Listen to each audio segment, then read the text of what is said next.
Kwa huyu mtu akaenda akazima vyombo kwa kadiri ya vile alivyoweza.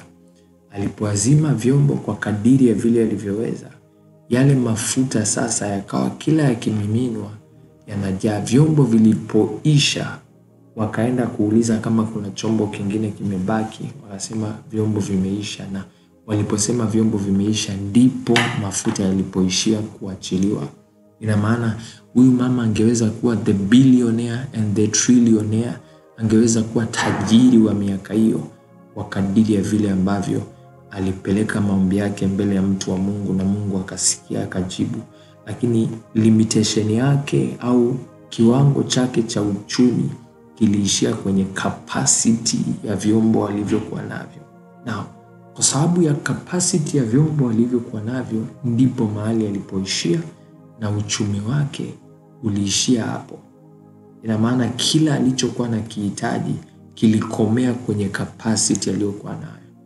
Now, ukifuatilia mambo ya kiroho, you will understand ya kwamba atuoperate kwa kadiri ya nguvu alionayo Mungu, ila tunaoperate kwa kadiri ya nguvu iliyoko ndani yetu.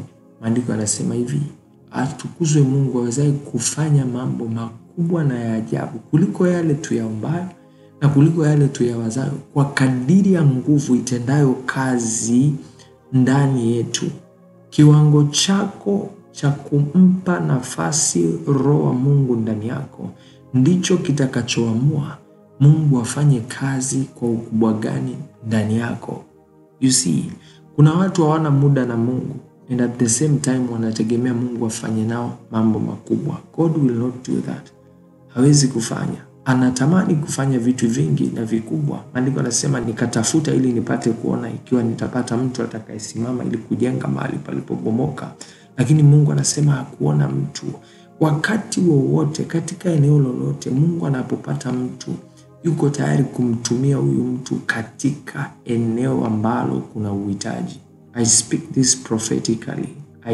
this prophetically. Mungu aangalii historia yako, aangalii umetoka wapi, aangalii bloodline yako ilikuwa imevurugwa kiasi gani. Una uwezo wa kusimama kama Yabesi na ukasema, Mungu, nilizaliwa katika familia ambayo sio nzuri, lakini nibariki sasa kwa sababu nimejua walipokosea wazazi wangu na niko tayari kubeba makusudi yako, na Mungu atakusaidia. You see, it does not matter historia yako huko nyuma ilikuwaje. It does not matter kitu gani uliwahi kufanya huko nyuma. It doesn't count at all. Wanadamu wataendelea kusema wanachotaka kusema, lakini Mungu akiamua, anapopata mtu, atamtumia huyu mtu kwa kadiri ya njaa alionayo huyu mtu, na Mungu hawezi kabisa kuacha kumtumia huyu mtu, kwa sababu Mungu anatamani kupata mtu. It does not matter wewe ukoje. Kuna watu you have done things, I don't know why tumeanza hivi, lakini understand, elewa kitu. Na kwa wale ambao mnajuaga hivi vitu vikianza kutokea, every time I speak like this, mnajua namna ya kujiposition. So stay ready to receive. There is a way God is looking for a person to change a generation. Kuna namna Mungu anatafuta mtu ili aweze kujitambulisha na kujitukuza na kubadilisha kizazi fulani. Always, katika kila eneo, God will look, He will search for that person. It does not matter, haijalishi ukoje, uko position gani. Ukikaa tu katika mlengo wa kusikia kile Mungu anasema, Mungu atakutumia. He does not look for, hatafuti watu ambao wanajua sana maandiko, watu ambao wamejipanga na wamejiandaa. Sikiliza, kujipanga kwako na kujiandaa kwako kumfanyi Mungu akutumie. In fact, God is never interested. Mungu hayuko interested kabisa na watu waliojiandaa. Kama angekuwa yuko interested na watu waliojiandaa, angewatumia wakina Sauli na kaka zake Daudi ambao walikuwa tayari wako vitani kwa siku 40 wakati wa Goliati. Angeenda kuwatumia watu, lakini hakuwatumia. Wakaenda kuchukua kijana ambaye alikuwa huko machakani anatunza kondoo baba zake. Do you get what I'm saying? So It does not matter. Usiwaone watu walioko kwenye platform, watu ambao wana majina ukafikiria Mungu yuko interested kuwatumia au akitaka kuanza kutumia atamtumia fulani na fulani na fulani. No, do not count yourself out. Utakuwa hujui tabia ya Mungu. Tabia ya Mungu huwa anaenda kuangalia kitu kilichodharauliwa, kisichofaa, kisicho na maana, na kiosha na kitakasa, alafu anakipresent, anakileta mbele zake, na utukufu unarudi kwa kwake, kwa sababu hakuna mtu yeyote angeweza kutegemea hicho kitu kingefanyika kwa lolote lile. So position yourself very nice. Kaa vizuri. Tunapoombea revival, nilisema hata mwanzo, tunapoombea habari za uamsho, hatuendi kuomba kwa sababu eti tunataka tuwe tuna utaratibu wa kuomba kila Ijumaa. No sir. Tunapoenda kuomba kwa habari ya revival, tunaenda kumuomba Mungu ili kusudi kwamba ikiwa kuna yoyote yule ambaye Mungu amemwona kati yetu, basi ampeleke mbele ili na sisi wengine wote tupate kuchomoka. You have no idea, sikiliza, you have no idea, sanduku la agano linapokuwa mahali fulani, utukufu wa Mungu unaposhuka eneo fulani, namna ambavyo watu wana benefit kwenye hilo eneo. You don't need to know anyone. Sometimes I look, kuna wakati wanaangalia alafu nasikia uchungu sana, ya kwamba you look at Nigerians, unaangalia wa Nigeria, everywhere it is happening. Watu wanafunguliwa katika kila eneo. So imagine katika kila territory, yani katika kila wilaya kuwe na chuma cha Mungu. Kila wilaya kuna nyundo ya Mungu. Ukigusa hapa kuna mtu, hapa kuna mtu, hapa kuna mtu. Hakutakuwa na kitu kinaitwa mateso. Hakutakuwa na kitu kinaitwa uchawi. Hakutakuwa na kitu kinaitwa uonevu.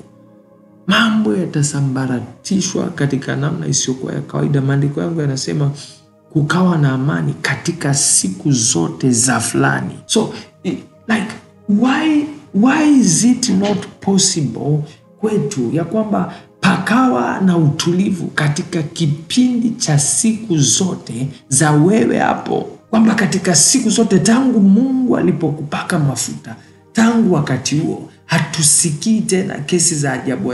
Kwa nini? Kwa sababu you are ruling, you are the one on the throne. Mungu amekuweka kwenye kiti cha utawala. Hakuna mtu anayepenetrate kutoka kwenye hilo eneo na kwenda kufanya upuuzi, kwa sababu Mungu amekuweka hapo, amekuketisha na una fulfill mandate za kimungu. Shetani akipataga mtu akamweka eneo katika siku za huyo mtu zote, siku zote ambazo huyu mtu amepewa na Mungu kuishi, Shetani huwa anahakikisha hizo siku zote atatimiza makusudi yake vizuri sana. Ukienda kusoma kwenye historia utagundua wakati wote wa Adolf Hitler, katika kipindi chote cha uhai wa Adolf Hitler, Wayahudi walipata shida. So you need to understand ya kwamba Mungu anatafuta mtu, and that person is you. But when we call you, tunapowaita, you don't want to show up. Kila mtu anatoa sababu zake. Mwingine anasema mimi nilikuwa na hiki, so niliona sio. Listen sir, you have no idea ulimwengu umefika mahali gani. You have no idea you need God. Ujui unamhitaji Mungu kwa kiasi gani. You have no idea. Sometimes I see people, naona watu wana struggle, wanapambana, sasa bwana tunajua tuko tunahangaika, ni mihangaiko ya maisha. You have no idea about the future. Unachokijua kuhusu kesho. Una kitu unachokijua kuhusu kesho. Leo nilikuwa naongea na rafiki yangu mmoja, nikamwambia Mungu peke yake ndio anayejua vitu gani ambavyo havitatuboa kesho. Anajua kile ambacho tutakibeba mpaka kesho na bado tutakuwa tunakifurahia. You see, Mungu peke yake ndio anayejua. Kuna watu unaweza kununua kitu sasa hivi ukakifurahia kweli, baada ya wiki unakitupilia mbali wala hata una muda nacho. Some people it is works, ni kazi, watu wengine ni mahusiano, kila mtu analala kwake. Lakini nashangaa baada ya muda fulani you are not even interested. Umewahi kuingia kwenye zile familia unakuta baba ameshika simu, ameinamia simu, mama yuko busy ameinamia nyanya na vitunguu anakata, watoto wako wanaangalia TV. They are not even interested. Hawako interested anymore. Wako tu wanaishi nyumba moja kwa sababu kuna covenant ambayo inawabound. Wana agano ambalo linawalazimisha wakae nyumba moja, lakini outside of that they have nothing. They have no business. Baba anaona bora acheke mitandaoni awaangalie watu wanaochekesha kuliko akae kucheka na mama. Only God knows. Mungu peke yake ndio anajua nini kitakukera, nini kitakufurahisha baada ya muda gani. Only God knows. You don't know, wala you have no idea. I remember wakati nanunua gari yangu moja hivi, I was so much interested. Ilifika sehemu hata sikumbuki funguo nimeweka wapi. Na hivi funguo ya gari fulani nimeweka wapi. I cannot even remember hii gari iko wapi. Lakini hiyo gari siku nimeinunua, it was very interesting, na iendesha kila mahali. I say gari yangu ya kwanza nimepata leseni, so it is very interesting. Ifika sehemu nimeichoka. Nikitaka kutoka inabidi nitafute namna nyingine ya kutoka. You see, nikatamani gari nyingine, baada ya muda na yenyewe hivyo hivyo. You see, so you don't know how much you need God. Kuna fulfillment ya kimungu, kuna utimilifu wa kimungu ambao Mungu ana uwezo kuachilia kwenye maisha yako, na huo ukakusaidia sana kutimizwa, na ukawa una furaha katika kila kitu, because God now will begin to lead you. Maandiko yanasema wanaoongozwa na Mungu hao ndio wana wa Mungu. You cannot lead yourself. Umeumbwa kwenye sura na mfano wa Mungu. Mungu amekuumba ili ufanane na. He has the system to lead you. Ana mfumo wa kukuongoza, ana namna ya kukusaidia. Some people here, you have no capacity at all. Unataka vitu vingi, you have no capacity to carry what you need, what you're praying for. You have no capacity. There is one man of God, is my friend. Nilikuwa nasikia ratiba yake and I was like, pole kwa sababu unateseka. Sio kama mnanielewa. Yeah, like I did not even desire to become like him. Listen, hii fellowship tulionayo, you see, nikipata muda wa kuja kama hivi kufundisha, wakati mwingine I have to sacrifice kwamba nilikuwa na hiki na hiki na hiki. Wakati mwingine hata mimi mwenyewe sijapata hata muda wa kuomba, wakati mwingine sijapata muda wa kujiandaa, lakini guess what, I need to be here. Sasa vipi kuhusu mtu ambaye anafuatwa na watu kila wakati, mtumishi niombe, mtumishi hiki. At the same time huyu mtu anatakiwa asome maandiko, asome neno. Do you know Mungu amekupendelea kiasi gani sasa hivi wakati ambapo una nafasi kiasi hiki? Kuna wakati utakuja kupata kazi na utakuwa kila wakati unatakiwa kupanga ratiba za safari, kila wakati unatakiwa kupanga biashara na vitu vingine. You won't be able to pray. Kuna wengine mtatoka hapa, you will be mothers, you will be fathers, mtakuwa wa baba, mtakuwa wa mama. Hamtakuwa na muda tena wa kuomba. This is the time. Tafute Mungu nyakati za ujana wako, wakati huu ulionao. This is the time. Some of you have been delayed into marriage so that you can build capacity. Mmecheleweshwa msiingie kwenye ndoa ili build capacity, kwa sababu hiyo ndoa imebeba vitu vingi ambavyo wewe kama wewe una nguvu ya kuihandle. You cannot handle the kind of man that you are going to marry. You cannot handle the kind of wife that you are going to marry. So God is giving you time to build capacity. And you have to build that capacity. It is the season of building capacity in prayers, in studying the word. Lazima umjue. Maandiko yanasema wamjuao Mungu wao watakuwa hodari. You need to know God. You need to build capacity to know God, so that ifike mahali you can stand before people and you can just throw out scriptures. Uwe unamjua Mungu wako kiasi ambacho utatetereka tena. Some of you here, you know nothing. Ujui andiko hata moja. Maandiko unayoyajua ni unayoyasikia kwenye nyimbo. Like you can only hear what they sing. Unajua yebo. By the way, I love that song. I don't know, nilisikia tu one time. Nilisikia wimbo one time and it catched my spirit.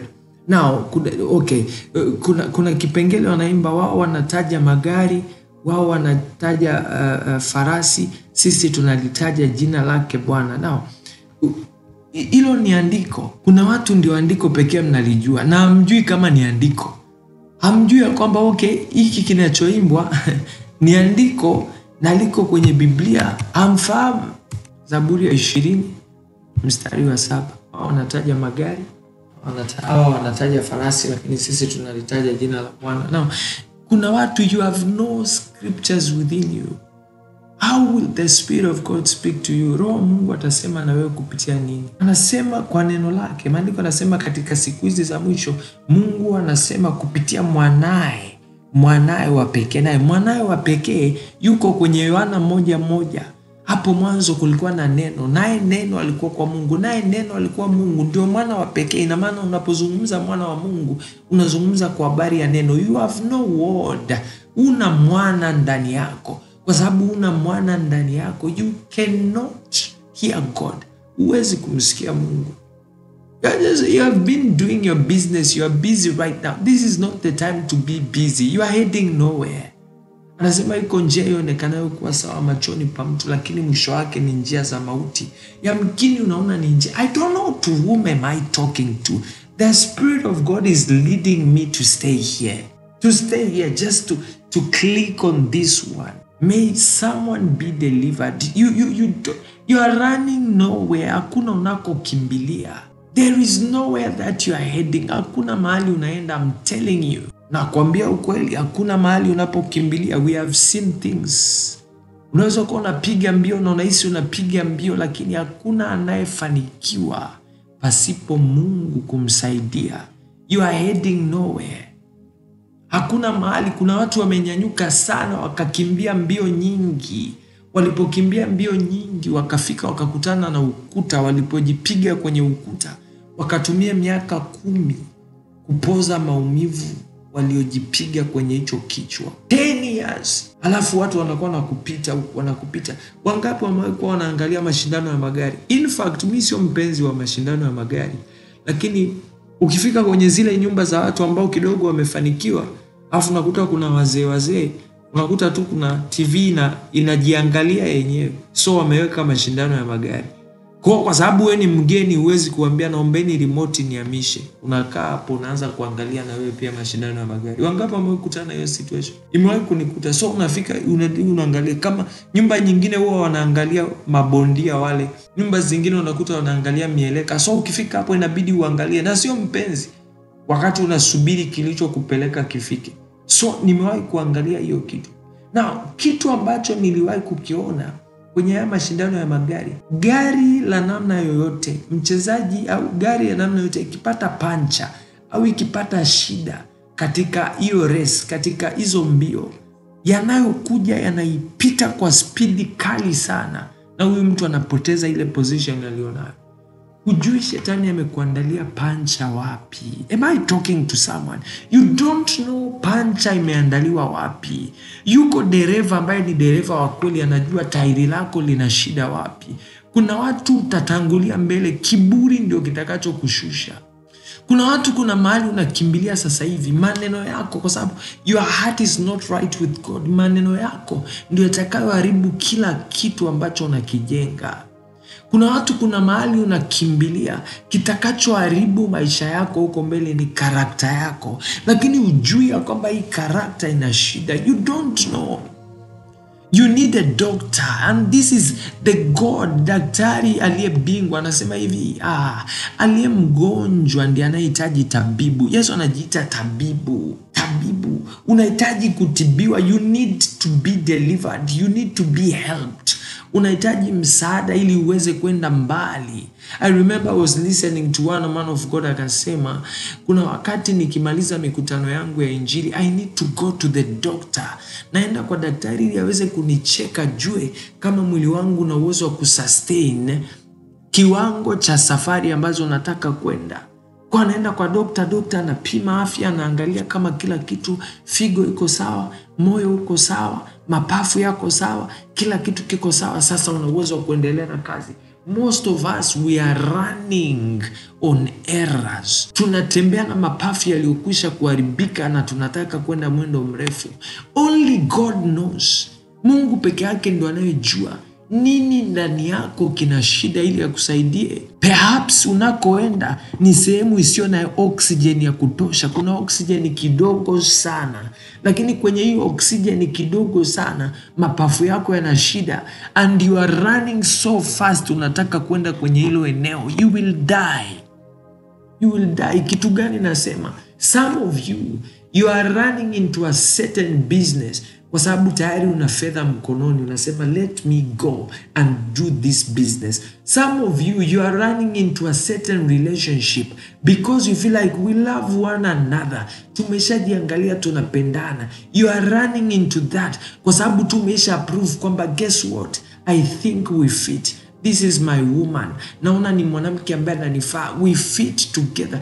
You have no idea what you're getting yourself into. Ujui unajiingiza kwenye kitu gani. Some of you have run. Kuna mtu amekupa tu ahadi, so hata una muda na Mungu. Utaki kumuuliza Mungu, hiki kitu ni sawa au sio sawa? As long as ametaja pesa, you are like let me go. Acha niende. Let me go. I need to go. Lazima niende kwa sababu kila kitu kinaonekana kiko sawa.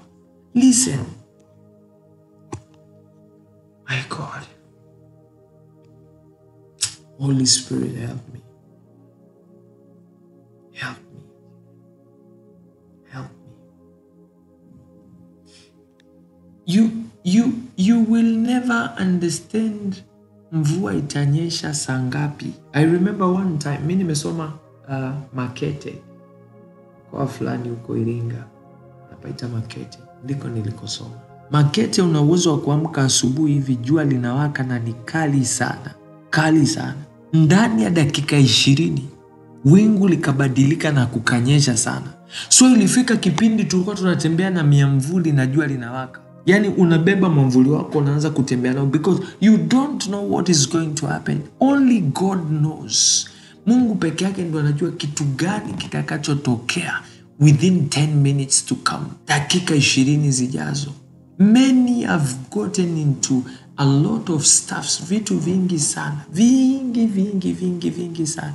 Wameingia kwenye hivyo vitu na hawajui kwamba this is what will happen. Wengi kama tungejua baada ya miaka 5 hiki ndio kitu kitatokea, kuna maamuzi tusingefanya. Wengi kama tungejua baada ya miaka 3 kuna kitu fulani ndio kitatokea, kuna maamuzi tungechukua.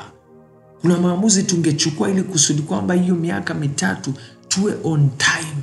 But you just run. Unaenda tu kwa sababu una feel okay. As long as viatu navyo, nafikiri na uwezo wa kwenda safari. No sir. We don't move by sight. Hatuendi kwa macho. Hatuendi kwa kuangalia yale tunayoyaona. Tunaenda kwa kusikia kutoka ndani. Macho yetu yako ndani, tunaona kutokea ndani. Hata ukituziba macho ya nje, macho ya ndani yana uwezo wa kuona, yana uwezo wa kufahamu. This is why some of us we know things when we are asleep. Tunapokuwa tumelala tunafahamu mambo. I don't know I'm talking to who. Sijui nazungumza na nani. My subject is I have not even touched it. Sijagusa hata hili somo nalotaka kugusa. But I believe the Spirit of God is talking to someone. And guess what? Listen, some of you, baadhi yenu, hiki ninachokuambia sasa hivi kinaweza kuwa ndio ibada yako. Hilo somo ambalo pengine naweza kupata nafasi ya kufundisha au nisifundishe, linaweza hata lisiwe ibada yako, ila ibada yako ni this is you have to be active spiritually. Lazima uwe active spiritually ili uweze kuelewa kitu Mungu anasema na wewe. Listen, ngoja niwaambie kitu. I cannot love you. Wangapi wanakumbuka wakati tunajifunza nikawaambia kuna mtu ana uwezo wa kuwa mtii hapa kati yetu? It is the same way with love. I cannot love you. Like, oh my God, mmezaliwa wapi? I don't know hata mmezaliwa wapi. Siwajui wazazi wenu.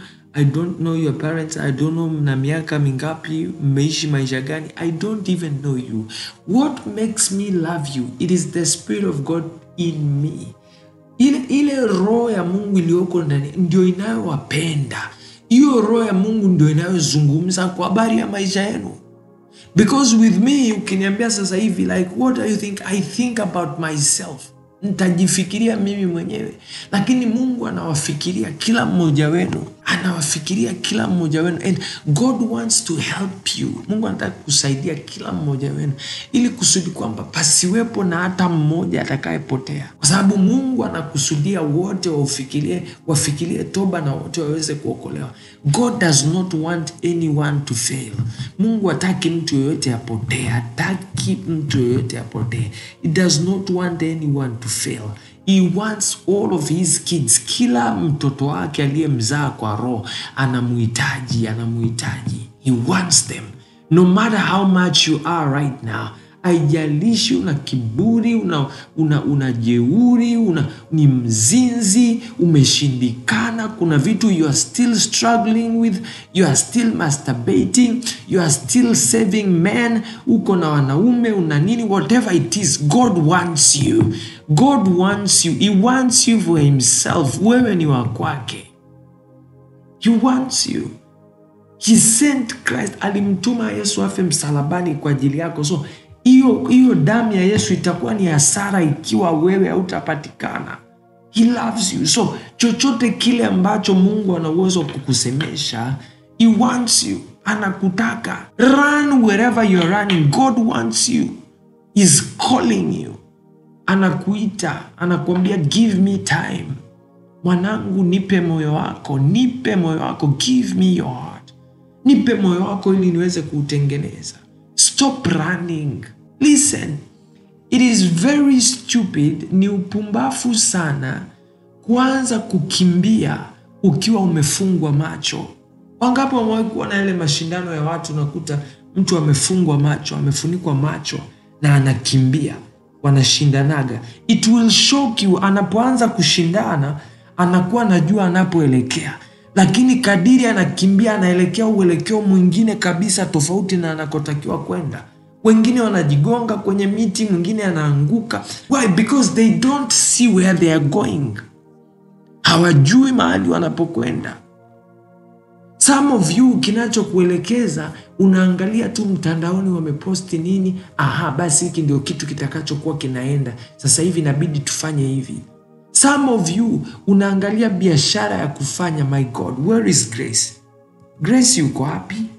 Grace, are you in this? Oh my God, I don't know. Sijui ni nini lakini nimesikia tu Grace. I don't know. That's what I heard. Grace. I wish she was here. I don't know. I heard Grace. That's what I heard. Amen. May the Lord God help us. You are just going to open a certain business. Kuna biashara unaenda kufungua, and because kuna mtu fulani anafanya hivi na ametumia mbinu hizi na hizi, that is what you are looking. Unachukua hiyo kama manuscript, unachukua kama reference, unasema ngoja nifanye. Na hili neno sio kwa Grace pekee. Hili neno ni kwa kila mtu ambaye amelisikia. Receive it, because when God speaks to one, he speaks to all. You are looking at people, watu wanafanya nini, wanauza nini na nini ili na mimi niuze hicho. Stop wasting time. Andiko anasema, Martha, unajisumbua na vitu vingi. Mwenzako amechagua fungu lililo jema. Stay at the feet of the Lord. Tulia miguuni pa Mungu. Stop running around. God will lift you. God will help you. God will teach you. Mungu atakufundisha, Mungu atakusaidia. Stop running. Acha kukimbilia mahali usiko kujua. You will fall. You will stumble. Kuna wakati mwingine shetani akukabi sasa hivi kwa sababu anajua wapi atakukaba. Anajua. So he does not need to run around ajaribu kukuzuia sasa hivi. No. He knows exactly eneo gani la kukuzuia. Kuna watu hapa mtabarikiwa. Baraka zitaachiliwa ziende. Zitakapokuwa nyingi, shetani ataruhusiwa aziguse. Atakapozigusa ndio hapo mtakapomwacha Mungu. Yes. Ndipo hapo mtakapomwacha Mungu. Hapo. Kwa sababu shetani atakachokifanya atasema hivi, mtu huyu anakuheshimu sio bure. Anakuheshimu kwa sababu ya mali ulizonazo. Anakuheshimu kwa sababu umembariki. Anakuheshimu kwa sababu umempa watoto. Then Mungu ataruhusu kwamba okay, go, nenda kaguse mali zake. Watakapogusa mali zako, ndipo utakapoachia wokovu wako, ndipo utakapomalizana na Mungu. So you have to stay and build capacity. Lazima ubaki ili ubebe capacity ya kwamba sikiliza, jengo ambalo najenga, maandiko yanasema mtu yoyote yule ambaye anataka kujenga jengo lazima akae chini kwanza, apige gharama ikiwa ana uwezo wa kulimaliza hilo jengo. You sit down, unachagua nataka kujenga ghorofa ngapi? Ghorofa 10. Msingi wangu lazima uwe mzito zaidi, uwe na nondo nyingi za kutosha kuliko msingi mwingine wowote. Kuna misingi ni ya milioni 2. Kuna msingi ni wa 300,000. Usijilinganishe na mtu ambaye anajenga msingi, my God. Usijilinganishe na mtu ambaye anajenga msingi wa nyumba ya kawaida. Perhaps ndoto yako na maono yako ni kujenga ghorofa 10. Kama unataka kujenga ghorofa 10, msingi wako hautakiwi kufanana na watu wengine. So your time of prayer needs to be stronger. Muda wako wa maombi unatakiwa uwe mwingi kuliko watu wengine. And the Spirit of God will lead you. Roho wa Mungu atakuongoza. Usije kushangaa kwamba mbona wenzio wanaomba dakika 5 wanaondoka na wanapata matokeo. Jengo unalojenga wewe sio jengo wanalojenga wao. Mnajenga majengo tofauti.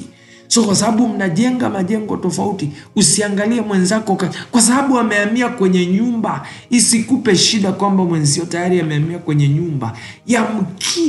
Yamkini nyumba aliyohamia ni nyumba ya chini.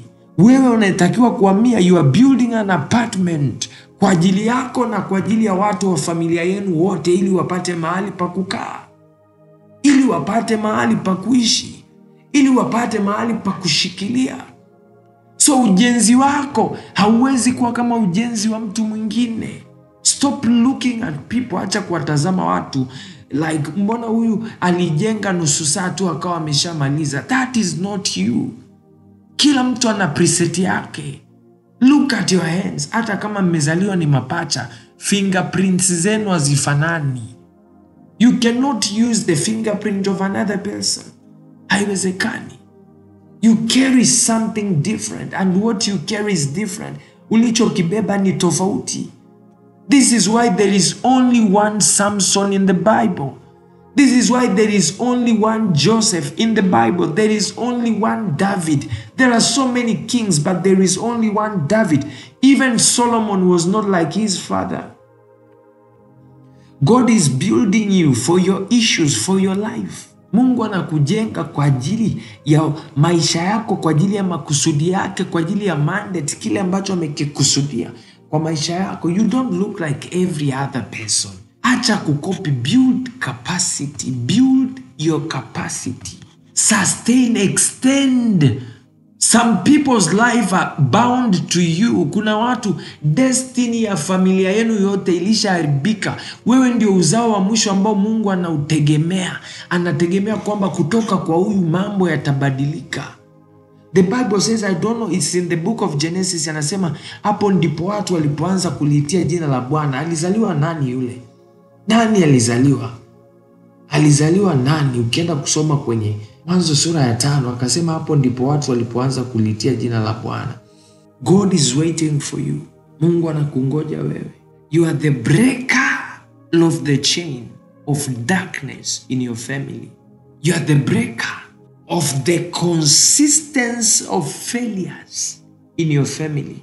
You are the breaker. Wewe ndio mtu wa kuvunja kila namna ya maagano, kila namna ya chain, kila namna ya vifungo ambavyo familia yenu yote imekuwa inapitia. You are the breaker, you are the Deborah, you are that one person. Wewe ndio Moses, you are the Moses that you will bring people out of captivity from your family.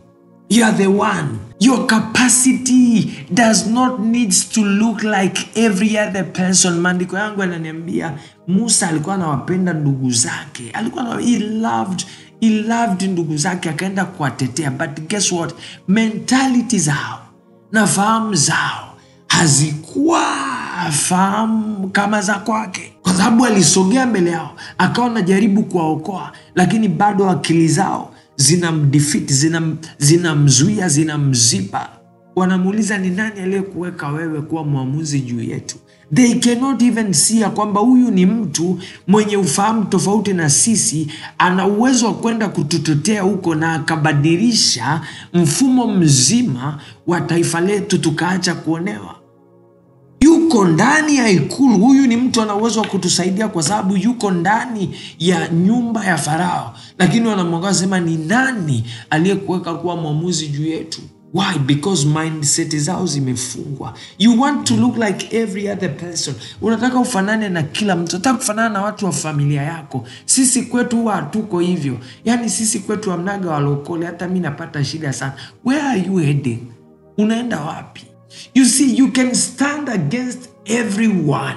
Una uwezo wa kusimama kinyume na kila mtu. Kitu unatakiwa kuhakikisha ni Mungu yuko pamoja na wewe. That's enough. That's enough. That's everything. Hiyo ndio kila kitu. Most of us, we are running and we don't know where we are heading. Unakimbia, you don't know mahali unakimbilia. Hujui biashara unayokimbilia. Hujui mwanamume, mwanamke unayemkimbilia. Hujui future yako inaenda kuwa ya namna gani. You are running. You are running. You are running. Yes, you are a child of God. But ignoring the leadings of the Spirit, kukataa uongozi wa Roho Mtakatifu ni kukataa uzima, ni kukataa uhai. Ina maana unakimbilia mauti. Unakimbilia mauti. Unakimbilia mauti. Listen, most of you don't know, but I will help you today. Sikiliza, Mungu ana uwezo wa kukusudia uishi miaka mingi sana. Lakini ziko njia ambazo una uwezo wa kuzichagua leo hii zikafupisha maisha yako. Ziko njia. My God, thank you Holy Spirit. Yuko mfalme mmoja ambaye alifanya mapatano na mfalme wa Israeli. Alipofanya mapatano na mfalme wa Israeli, yule mfalme akachukua mavazi yake akamvalisha huyu mfalme wa Yuda, akamwambia sasa nenda vitani. Na waliokuwa wanakuja, maadui waliokuwa wanakuja kupiga, walipewa sign moja kwamba focus yenu iende tu kwa mfalme. Don't focus. Hawa watu wengine wanaopigana kwenye vita, don't focus. Focusini kwa mfalme. Kwa wakaweka focus yao kwa mfalme. Now, kwa sababu huyu mfalme wa Yuda alikuwa amevaa kama mfalme wa Israel, that means alikuwa ni target. Kwa walikuwa wakimwangalia wanasema, aha, that is the one. That is the one. Kuna watu naambatana nao. Kuna watu unabebana nao, watafupisha maisha yako. Kuna biashara umezichagua, kuna njia umezichagua, zitafupisha maisha yako. Kwa nini? Kwa sababu target imewekwa ni hapo. Some of you, my God, umehamia kwenye territory ambayo you have no capacity of defeating the powers in that area. You have no capacity. Kuna watu wamenunua viwanja kwenye maeneo ambayo you have no capacity. Una nguvu wala una uwezo ndani yako. The Spirit of God can break it, but you have no capacity to receive the power to break down the strongholds. This is why mwawe kusikiaga watumishi wa Mungu fulani kafa. It's because they did not have enough capacity to fight. Maandiko yanasema kushindana kwetu si juu ya damu na nyama. Ikiwa kuna mashindano, kuna kushinda na kushindwa. So, yawezekana umevaa vazi lisilokuwa la kwako. Your time has not yet come. Muda wako bado hujafika wa kufanya hicho unachotaka kukifanya, but you want to manifest. Unataka kujitokeza mbele. They will kill you. They will kill you. Yes, you are going to heaven, but you will die before your time. Kwa nini kujifanya mwenye hekima? Kwa nini kufa kabla ya wakati wako? Uko wakati ambao Mungu amekusudia kwamba huu ni wakati wako wa mwisho, lakini kuna vitu unajiwaisha, and these things will bring you to grave early. Utakufa kabla ya wakati. Utakufa kabla ya wakati. Utakufa kifo cha wapumbavu. Maandiko yanasema Daudi akamlilia mmoja kati ya rafiki zake, akasema, ulianzaje kufa kifo cha wapumbavu? Umekufaje kifo cha wapumbavu? That means kuna vifo ambavyo ni unnecessary, but because you have been running to that direction, kwa sababu umekuwa unakimbilia kwenye hilo eneo, that's how exactly you will die. You will die frustrated. Utakufa ukiwa na stress, utakufa ukiwa na maumivu. And I pray that there will be no premature death among you. May the Lord God of heavens open your eyes. Mungu wa mbinguni akafungue macho yako ili uelekeo wako usiwe uelekeo usio sahihi, so that you don't commission yourself into the hands of the robbers. Usijitue katika mikono ya walio wanyang'anyi wakanyang'anya kila kitu kilicho cha kwako. I pray for you. May the Lord God open your ears, open your eyes, so that you can be able to walk in victory, so that you can be able to walk according to the will of God. Mungu akusaidie. May the Lord God help you. May the Lord God deliver you from whatever calamities, kila namna ya vifungo, kila namna ya mitego ambayo imeandaliwa mbele yako. Mungu akategue. Maandiko yanasema wakati Yesu anawafundisha wanafunzi wake, walimwambia tufundishe namna ya kusali, akawafundisha. Akawaambia, nanyi msalipo salini hivi: Baba yetu uliye mbinguni, jina lako litukuzwe, ufalme wako uje, mapenzi yako yatimizwe, utakalo lifanyike duniani kama huko mbinguni. Utupe leo riziki yetu, tusamehe makosa yetu kama nasi tunavyosamehe wanaotukosea. Usitutie majaribuni, bali utuokoe na yule mwovu. Unahitaji kuokolewa. You need deliverance. You need the help of God. Kuna watu wanaingia majaribuni. Kuna jaribu unaweza kuingia. Sikiliza. I know the Bible says kila jaribu linao mlango wa kutokea. But vipi kama hujauona huo mlango? Kwa sababu mlango upo. Yes, mlango upo. How about you have not seen it? Vipi kama hujauona? Vipi kama hujauona? Vipi kama umeumwa, umeugua na umepelekwa kwenye hospitali ambayo hiyo hospitali hawana uwezo wa kukutibu? Sio kwamba ugonjwa wako hautibiki, no, ugonjwa unatibika, isipokuwa hospitali uliopelekwa haikuweza kukutibu. You have seen so many people wanalalamika, kama fulani angekuepo. I believe this was dada yake na Lazaro, anasema, Yesu kama ungekuepo ndugu yetu asingekufa. Many people have died kwa sababu hapakuwa na msaada, hawakuwa na uwezo wa kuona. Sema, laiti kama ningejua biashara yangu isingekufa, laiti kama ningejua huduma yangu isingeharibika, laiti kama ningejua nisingefanya maamuzi niliyoyafanya, laiti kama ningejua nisingechukua njia niliyoichukua, laiti kama ningejua ndugu yangu asingekufa, ndugu yangu asingekufa. So I speak to you by the Spirit of God. Build capacity. Stop running around. Stop running around. Build capacity. Wanaokimbia, wanaoshindana, wanaopiga mbio, sio wote washindao. Na wanaoshinda wanashinda kwa sababu wamesaidiwa na Mungu. Wamesaidiwa na Mungu. Wamesaidiwa na Mungu. Stay and wait for the help of God. Maandiko yanasema wamngojeao Bwana, wamngojeao Bwana watapata nguvu mpya. They will receive a new strength. It will come like a new wine. Itakuja kama divai mpya. Divai mpya ambayo itapiga kelele kuliko divai ya zamani watu walioizoea. It will make noise. So stop running around. Stay, build capacity. Stay in prayer. Stay in the world. Kaa kwenye neno la Mungu. Omba. Tafuta uso wa Mungu. Muombe Mungu akusaidie. You are running nowhere. Hakuna mahali unakimbilia. There is no place you're heading. There is nowhere you're heading. Hakuna mahali unakimbilia. Stay in the word. Build capacity. Chombo chako kiweze kubeba mafuta ya kutosha. Maandiko nasema malaika wa Bwana akamgusa Elia, akamwambia kula chakula kwa sababu hiki chakula ndicho kitakachokufaa. Una safari ndefu mbele yako. You have 40 days. Na maandiko nasema akaenda kwa nguvu za chakula hicho siku 40, mchana na usiku akula. Stay for that manna, stay for that food. God is building, you are running. Mungu anakujenga, unaondoka, unakimbia. You are running. Stay. Whenever you get time to read your Bible, open it. Unapopata nafasi ya kuomba, omba. Unapopata nafasi ya kujifunza, jifunze. Let that anchor Bikita lebra devashke kelianta. Let that anchor come upon you right now in the name of Jesus. Father, I pray for your people. I pray for your people. I pray for your people from the depth of my heart, oh God.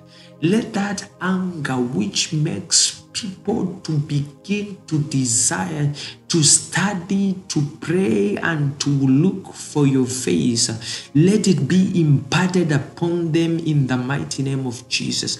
Ninaomba kwa ajili ya watu wako Mungu, ile kiu ya kutafuta uso wako ambayo Mungu kiu hiyo uliachilia kwangu ikaachiliwa kwa kila mmoja wao right now in the name of Jesus. I speak against every spirit that has been standing to block them from pursuing your will, from pursuing your face. Karamaske velianda. I pray for them. Let them receive that anger in the name of Jesus. I pray, oh God, ninaomba kwa ajili ya kila mmoja ambaye Mungu amefungua moyo wake kupokea kiu na njaa itokayo kwako, kwa ajili ya neno lako, kwa ajili ya mambo yako, kwa ajili ya kazi yako. Let them begin to receive right now in the name of Jesus. I release that anger. Ninaachilia hiyo njaa ndani yao. Katika vinywa vyao, katika mioyo yao, katika fahamu zao, katika macho yao. Every kind of distraction, I shut it down in the mighty name of Jesus. Ninanyamazisha kila namna ya distractions kwenye maisha yao. I pray in the mighty name of Jesus that they receive this anger. Take your hands. Chukua mikono yako, weka juu ya kichwa chako. You can put your hands, even your right hand, put it on your head and cry for this anger. Father, I am ready. I receive the anger. Ninapokea njaa ya kusoma neno lako.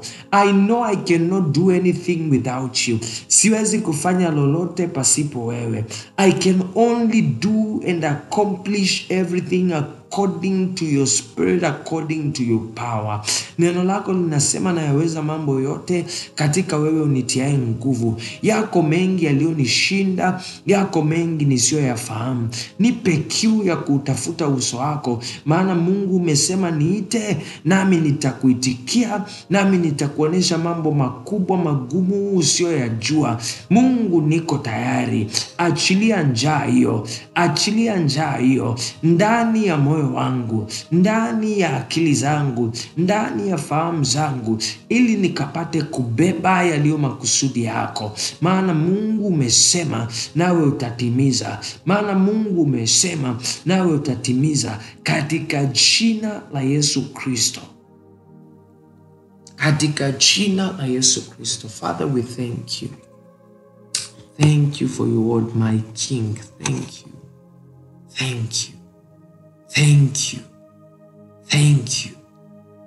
Thank you, Jesus. Thank you for your word. Thank you for the impartations. Thank you for your spirit. Thank you, Holy Spirit. Ninakushukuru Mungu uliye mwaminifu. Asante kwa kuwa umetuhurumia. Ninaomba rehema. Turehemu Mungu. Tusaidie. Hatuna msaada mwingine ila wewe. Tusaidie watoto wako. Tupe kutembea kwa kadiri ya kalenda yako, kwa kadiri ya yale yote. Wengi wetu tumechelewa. Mungu, tumechelewa. Tusaidie ili Mungu tuukomboe wakati tuliopoteza. Turejeshe hata miaka ambayo Mungu imeliwa, miaka iliyoliwa, ili Mungu tukapate kukomboa wakati, katika jina la Yesu Kristo. Tusaidie. Hatuna msaada mwingine ila wewe. Wengine tumechelewa kujiunga na kujifunza, tumechelewa kujiunga na kusikia sauti yako, tumechelewa kugeuka kama Musa alivyogeuka. Mungu tusaidie. Give us the grace to move in your power, to move according to your spirit, oh God. Father, we thank you for your word. We thank you for your spirit. Tunakushukuru kwa Roho wako Mtakatifu. Wewe ni mwaminifu. We bless you and we bless your name. Asante kwa uaminifu wako. Asante kwa fadhili zako. Asante kwa huruma zako. Tunakushukuru we Bwana. Ninaweka watoto wako mikononi mwako, walinde, wahifadhi. Kila mmoja Mungu kamsaidie. Maana Mungu umekusudia kutusaidia. Haukufa kwa ajili ya wawili, haukufa kwa ajili ya watatu, ulikufa kwa kila aaminie. Kwa kila aaminie. Hao wameamini Bwana, wasaidie. Damu ya Yesu ikanene mema kwa ajili yao. Kila namna ya vifungo kwenye maisha yao vikafunguliwa na kuachiliwa katika jina la Yesu Kristo. Mungu, kitu kile ambacho walitakiwa kukipata, kile ambacho walitakiwa kukipata lakini kimeibiwa, kikarejeshwe tangu sasa kwa jina la Yesu Kristo. Wape ile njaa, wape ile njaa itokayo kwako, ili Mungu akautafute uso wako kwa moyo wao wote. Maana Mungu umesema watakutafuta na kukuona watakapokutafuta kwa moyo wao wote. Hakuna awezaye kukutafuta kwa moyo wake wote isipokuwa umempa moyo ulio wa nyama na kutoa moyo wa jiwe ndani yake. Ninaomba kwa ajili yao, ninawabariki katika jina la Yesu Kristo. Asante kwa neno lako, asante kwa hawa, maana Mungu ulinipa ili niwachunge. Asante kwa ajili ya maisha yao Mungu. Hata wale ambao wamekosea, ninaomba rehema juu yao, warehemu, wasafishe, watakase, wape kuona kwa upya, wape kufahamu kwa upya, wape kuielekea njia yao. Give them a turnaround. Give them a turnaround. Give them a turnaround so that they can turn and look up to you. In the mighty name of Jesus, I pray for restoration. Waliopoteza moto wa maombi, Mungu ninaachilia kwa upya. Let that fire begin to burn. Maana Mungu umesema utambi ambao unatoka moshi hautauzima. Katika jina la Yesu Kristo, katika jina la Yesu Kristo, katika jina la Yesu Kristo, begin to ignite that fire. Begin to ignite that fire. Let them begin like before. Let them begin like before. Let them begin even more than before. In the name of Jesus, Mungu ukauishe ile mbegu ulioipanda, ile mbegu ulioipanda ndani yao, ikazae matunda katika jina la Yesu Kristo wa Nazareth. Mungu usiwasahau, Mungu usiwasahau. Ukakumbuke ya kwamba ndiwe ulioahidi ya kwamba kazi njema ulioianzisha utaikamilisha. Asiwepo hata mmoja ambaye ataishia njiani. Mungu, asiwepo hata mmoja atakayeishia njiani. Ukamshike kila mmoja, pasiwepo na hata mmoja, maana hawa Mungu ni wa kwako. Umesema kondoo wako wanaisikia sauti yako. Wako mahali hapa kwa sababu Mungu wanakusikia. Katika jina la Yesu Kristo, Father, I pray for each one of them. Let there be restoration. Let them be restoration. Restoration of power. Restoration of mercy. Restoration of grace. Mungu akakutazame na kukutafuta kwa upya katika jina la Yesu Kristo. Waliokata tamaa ukawauishe kwa upya. Waliochoka Mungu ukawatie nguvu. Vifundo vya miguu yao vikatiwe nguvu, wakapate kusimama tena katika jina la Yesu Kristo. Those who are feeling guilty, those who are feeling guilty because of sins that they have committed here and there, in the mighty name of Jesus, I pray for mercy. Mungu kawape amani tokayo kwako, ili wakaanze tena na wewe, ili wakaanze tena na wewe. Walioko hapa na wale ambao Mungu hawako hapa, walio join na wale ambao hawaja join, katika jina la Yesu Kristo. Mungu ninakushukuru, ninasema asante, ninawabariki na ninaomba Bwana ukawalinde hao katika jina la Yesu Kristo. Nimeomba na kushukuru. Amen.